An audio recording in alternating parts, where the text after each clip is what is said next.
You know, there are three ways I think that this course on the Holocaust is quite different from the kinds of things that students may have done before the university setting.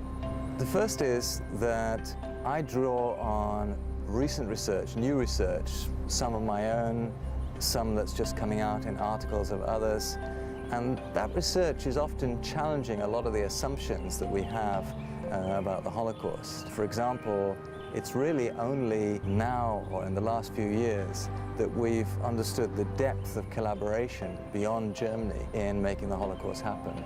And it's only recently, after the end of the Cold War and with the opening up of archives in Eastern Europe, that we've been able to see the role of police and ordinary civilians and other organizations in assisting the Nazis. People often have from school a false idea of history, and that is that you just have to add up the dates and collect the names, and once you've got them together, you have history.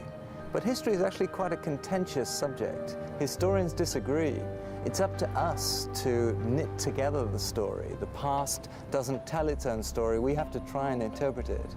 And so one of the things that I do in my course is to try and make people aware of the very different ways in which the Holocaust has been understood. And the way that we do this is work a lot with original sources. We look at the diaries, the letters from the times, the official reports, the newspaper accounts, all those materials that make the past come alive and give us a sense of what people at the time were thinking and saying, to try and construct our own picture of what happened and why it took place.